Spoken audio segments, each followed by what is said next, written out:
तो last part में जेनो के फादर मेगावर्स से आज़ाद हो चुके थे और वो जेनो के पैलेस पे आ गए थे। वहीं मेटावर्स में सभी टाइम लाइन्स आपस में मर्ज होने वाली थी। अब उसके आगे, लेकिन उससे पहले तुम वीडियो को लाइक करो, और अगर तुम्हें ऐसे ही मांगास और मूवीज़ देखना पसंद है तो चैनल को भी सब्सक्राइब कर देना, ताकि आगे आने वाली वीडियोस तुम्हें सबसे पहले मिल सकें। खैर, तो जेनो के पैलेस पे जेनो के जो फादर होते हैं वो अपना एक बेहतरीन सा प्लान समझा चुके होते हैं सबको। जेनो कहता है, फादर ये तो बहुत ही अच्छा प्लान है, मुझे नहीं लगता कि एंड्रॉयड ज़ीरो इस प्लान के सामने टिक पाएगा। फ्यूचर को खूब हंसता है और कहता है जेनो, इतने हल्के में मत लो उस एंड्रॉयड को, क्योंकि वो इस एग्जिस्टेंस का सबसे स्मार्टेस्ट बीइंग है। वो अपने जो भी चाल चलता है हर पॉसिबिलिटी को देख करके चलता है, इसीलिए हमें उसे अंडर एस्टिमेट नहीं करना चाहिए। हो सकता है कि वो हमें ही मुंह तोड़ जवाब दे दे।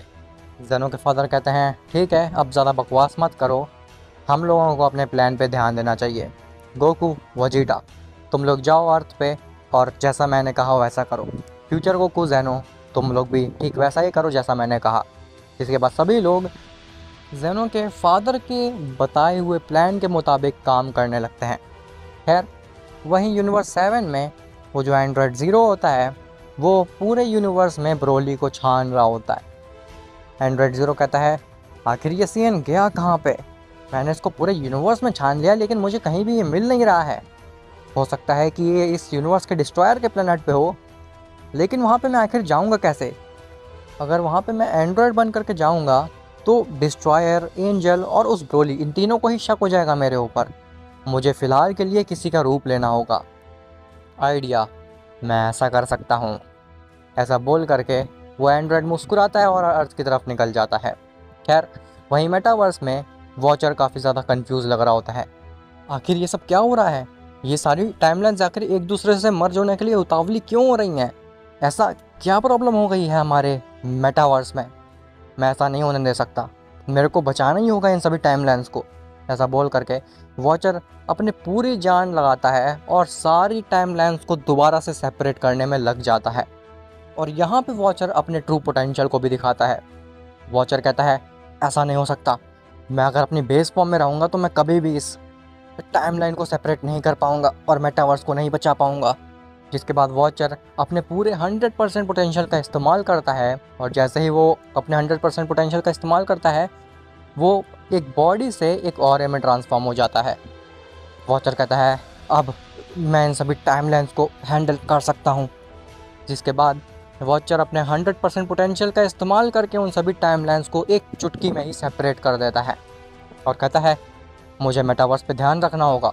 अगर मैंने एक सेकंड के लिए भी मेटावर्स से अपनी नज़र हटाई तो हो सकता है कि दोबारा से टाइमलाइंस मर्ज हो जाएं, और मैं ऐसा नहीं होने दे सकता। अगर ऐसा हो गया तो फिर मेटावर्स ही नहीं, पूरे ओमनीवर्स पे ख़तरा आ जाएगा। जिसके बाद वॉचर अपने बेस फॉर्म में आता है और वो मेटावर्स में ही स्टक हो जाता है। स्टक होने से मेरा मतलब है कि अब वो मेटावर्स से बाहर नहीं निकल सकता, क्योंकि अगर वो मेटावर्स से बाहर निकला तो फिर मेटावर्स में बहुत बड़ी प्रॉब्लम हो जाएगी। वॉचर कहता है, अब मैं मेटावर्स से बाहर निकल ही नहीं सकता हूँ, तो फिर पूरे मेगावर्स को कौन बचाएगा? ये जो सभी मल्टीवर्सेस आपस में क्लैश कर रहे हैं, इन सबको कौन रोकेगा? मुझे किसी तरीके से ये बात ओमनीवर्स के रूलर को बतानी होगी कि कितनी बड़ी प्रॉब्लम चल रही है हमारे मेगावर्स और मेटावर्स में। ये काम मैं अकेले नहीं देख सकता, मुझे किसी की हेल्प चाहिए ही होगी। खैर, वहीं बीरस के प्लेनेट पे ब्रोली, बीरस और वीस, ये तीनों ही आराम कर रहे होते हैं। तभी बीरस अचानक से ब्रोली से कहता है, ब्रोली, आखिर तुम्हें हो क्या गया है? तुम बड़े समय से केवल आराम ही कर रहे हो मेरी पैलेस पे, क्या तुम्हें ट्रेनिंग नहीं करनी है? तभी ब्रोली कहता है, लॉर्ड बीरस, मैं ट्रेनिंग किस चीज़ के लिए करूँगा? ये मल्टीवर्स तो डिस्ट्रॉय होने ही वाला है ना, इसीलिए मैं सोच रहा था कि क्यों ना जब तक मेरे पास समय है, जब तक ये मल्टीवर्स एग्जिस्ट कर रहा है, तब तक मैं अपनी लाइफ को एंजॉय कर लूँ और आराम से जी लूँ। अभी तक मैंने अपनी ज़िंदगी में सिर्फ खोया है और लड़ाई की है। अब मैं चाहता हूँ एक पीस, मैं चाहता हूँ कि मैं आराम से अपनी बची हुई ज़िंदगी काटूँ, फिर भले ही वो थोड़ी सी ही क्यों ना हो। बीरस ब्रोली की ये बात सुन करके काफ़ी इमोशनल हो जाता है और कहता है, तुम तो काफ़ी अच्छी बात कर लेते हो ब्रोली, मैंने सोचा नहीं था तुम इतने मैच्योर हो। जब मैंने तुम्हें पहली बार देखा तो तुम इतने ज़्यादा रेज करते थे कि मुझे लगता था कि तुम कभी मैच्योर बन ही नहीं सकते हो, तुम्हारा दिमाग एक छोटे बच्चे की तरह था। ब्रोली कहता है, "हैं, लॉर्ड बीरस, अब मैं अपने आप पे काफ़ी अच्छे से कंट्रोल करना सीख गया हूँ और उम्मीद करता हूँ कि आगे भी ऐसा ही रहूँगा। खैर, अब मुझे आराम करने दीजिए और आप भी आराम कर सकते हैं। लेकिन तभी वहाँ पे पिकोलो आ जाता है। बीरस और वीस पिकोलो को देख करके हैरान हो जाते हैं, क्योंकि पिकोलो ने आज से पहले कभी भी बीरस के प्लेनेट पे नहीं आया था। उसे बात ही नहीं पता था कि कैसे बीरस के प्लेनेट पे आया जा सकता है। ना ही पिकोलो इंस्टेंट ट्रांसमिशन कर सकता है गोकू की तरह। बीरस कहता है, पिकोलो, तो तुम आखिर यहाँ पे कैसे आ गए? ये चीज़ तो इम्पॉसिबल है तुम्हारे लिए। क्या गोकू ने तुम्हें यहाँ पे भेजा है? आखिर तुम्हें पता कैसे चला कि ये मेरा प्लेनेट कहाँ पे एग्जिस्ट करता है? पिकोलो कहता है, लॉर्ड बीरस, मैं एक नमैकियन हूँ, मैं कुछ भी कर सकता हूँ। खैर, अब वो सब बात छोड़िए, मैं कैसे भी यहाँ पे आया हूँ। मैं यहाँ से ब्रोली को ले जाने आया हूँ। ब्रोली खड़ा होता और कहता है, क्यों भाई, मुझे आखिर क्यों ले जाने आए हो तुम? मैंने ऐसा क्या कर दिया है जो तुम मुझे लेने के लिए लॉर्ड बीरस के प्लेनेट तक चले आए? तभी पिकोलो कहता है, हाँ, मुझे वो तुम्हें मैं तुम्हें अर्थ पे इसलिए ले जाने आया हूँ क्योंकि अर्थ पे बहुत बड़ी प्रॉब्लम हो गई है। ब्रोली कहता है, कैसी प्रॉब्लम? तो पिकोलो बताता है, गुहान मर चुका है और गोकू वजीटा भी मर चुके हैं। अब तुम्हें ही अर्थ को बचाना होगा, अर्थ पे फ्रीज़ा अटैक कर रहा है। ब्रोली कहता है, क्या? लॉर्ड बीरस, आप सही कह रहे थे, मुझे ट्रेनिंग ही करनी चाहिए क्योंकि मेरी लाइफ में कभी आराम लिखा ही नहीं है। खैर, अब मैं उस फ्रीज़ा के बच्चे को मज़ा चखा करके ही रहूँगा। आखिर उसकी ज़रूरत भी कैसे हुई मेरे दोस्तों के ऊपर हाथ उठाने की? और गुहान तो मेरे बहुत ही ज़्यादा क्लोज था। खैर, जिसके बाद पिकोलो और ब्रोली सीधे निकल जाते हैं अर्थ की तरफ। खैर, जैसे ही पिकोलो और ब्रोली अर्थ पे पहुंचने वाले होते हैं, तभी पिकोलो रुकता है और कहता है, ब्रोली, क्या तुम मेरी एक बात सुन सकते हो? ब्रोली कहता है, तुम रुक क्यों गए पिकोलो? हम चलते चलते भी तो बात कर सकते हैं। तभी पिकोलो एंड्रॉयड में ट्रांसफॉर्म हो जाता है और कहता है, नहीं, हम चलते चलते बात नहीं कर सकते हैं। ब्रोली कहता है, तुम तो एक एंड्रॉयड हो, कहीं तुम वही एंड्रॉयड तो नहीं हो जिसके बारे में फ्यूचर गोकू ने हमें बताया? तभी वो एंड्रॉयड ज़ीरो कहता है, हाँ, तुम ठीक समझे, मैं वही एंड्रॉयड हूँ और मुझे तुम्हारा शरीर चाहिए। ब्रोली कहता है, इसका मतलब है कि अर्थ पे कुछ भी नहीं हुआ है, गोहान, गोकू, वजीटा ये सब सेफ़ है? तो वो एंड्रॉयड कहता है, नहीं, गोहान को तो मैं मार चुका हूँ, लेकिन गोकू और वजीटा मेरे हाथ से बच गए हैं। मैं तुम्हारा रूप लूँगा ताकि मैं उन गोकू वजीटा को भी मार सकूँ। ब्रोली कहता है, क्या तुमने गोहान को मारा? ये कैसे हो सकता है?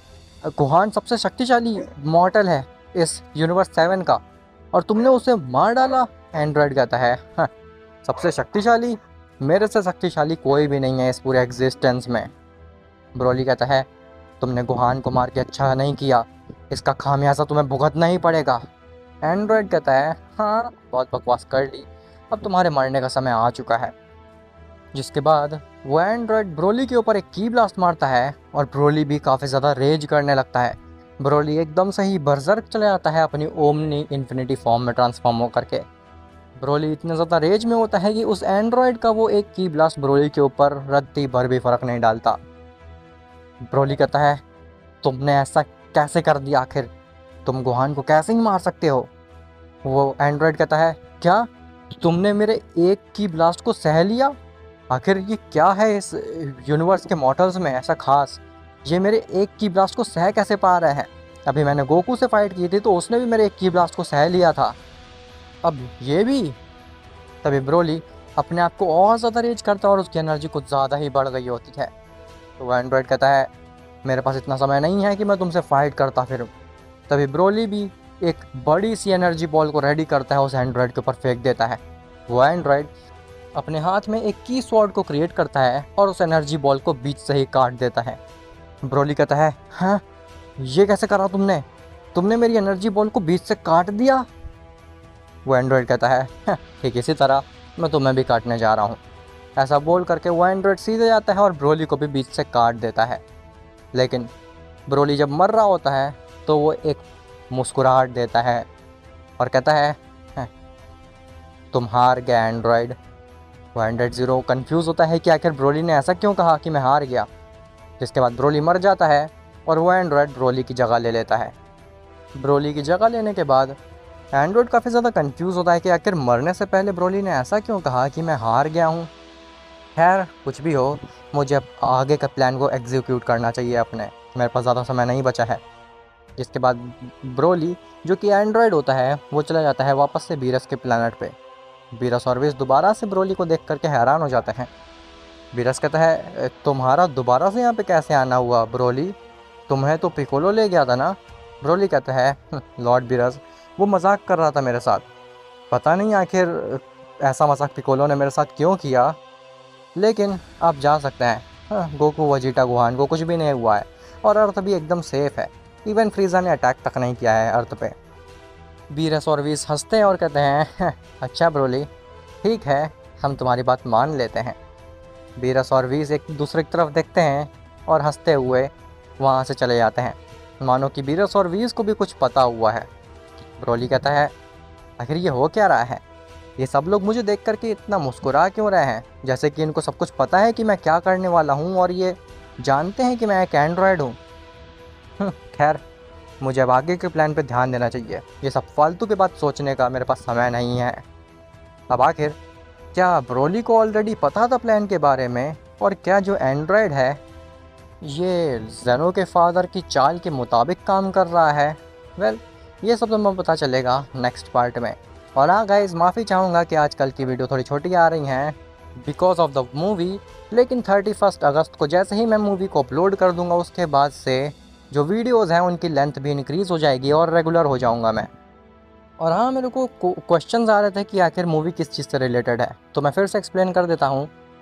तो हमारी जो मूवी होने वाली है नेक्स्ट, वो इस चीज़ पे बेस्ड होने वाली है कि क्या होता अगर बीरस अर्थ को डिस्ट्रॉय कर देता और गोकू वजीटा एक गलत राह पे चल देते, जिसके बाद गोकू वजीटा अल्ट्रा विजिटो में ट्रांसफॉर्म हो जाते, जो कि एंड में उसका फाइनल एम होता है कि सबको मार करके उस पूरी एग्जिस्टेंस, पूरे मल्टीवर्स को ख़त्म कर देना। अब मिलते हैं तुमसे नेक्स्ट पार्ट में, तब तक के लिए बाय बाय।